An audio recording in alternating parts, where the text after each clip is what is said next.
Assalamualaikum warahmatullahi wabarakatuh. Perkenalkan, nama saya Prima Maulana, saya berasal dari Cirebon dan saya berdinas di Dinas Kependudukan dan Pencatatan Sipil Kota Cirebon. Pada video kali ini kita akan membahas resume agenda kedua, yaitu dengan modul yang berjudul kolaboratif. Secara bahasa, kolaboratif berasal dari kata collaborare dalam bahasa Latin, yang berarti bekerja bersama. Dalam konteks manajemen publik, kolaborasi berarti proses kerjasama antara dua atau lebih pihak, baik dari dalam maupun dari luar organisasi, untuk mencapai tujuan bersama melalui berbagai informasi, sumber daya, dan tanggung jawab.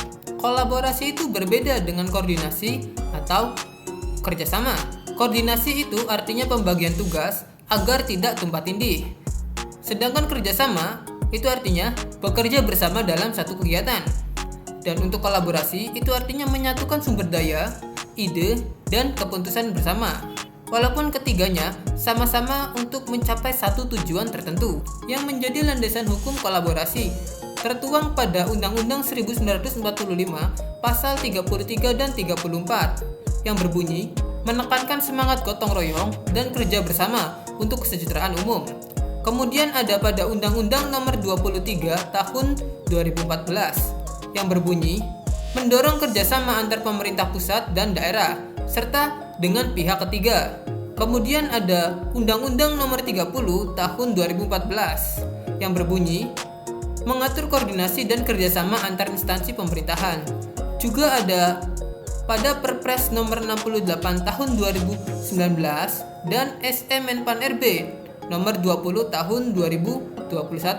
Unsur-unsur nilai kolaboratif. Yang pertama itu saling percaya. Tanpa kepercayaan, kerjasama tidak akan terbentuk. Setiap ASN harus jujur, terbuka, dan konsisten. Yang kedua, komunikasi terbuka. Semua pihak harus berani menyampaikan ide, masukan, dan kritik secara konstruktif. Yang ketiga, kesetiaan. Setiap pihak memiliki peran dan tanggung jawab yang sama pentingnya. Tidak ada yang merasa lebih tinggi atau lebih rendah.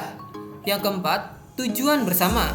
Semua pihak bekerja untuk hasil yang sama, yaitu kesejahteraan masyarakat, bukan kepentingan pribadi atau lembaga. Yang terakhir adalah sinergi. Menghasilkan nilai lebih besar dari hasil kerja masing-masing pihak secara terpisah. Jenis-jenis kolaborasi. Kolaborasi sendiri ada kolaborasi internal, kolaborasi horizontal, kolaborasi vertikal, dan kolaborasi multisektor. Kolaborasi internal adalah kerjasama antar bagian dalam satu instansi. Kolaborasi horizontal adalah kerjasama antar instansi yang sederajat. Kolaborasi vertikal adalah kerjasama antara pusat dan daerah.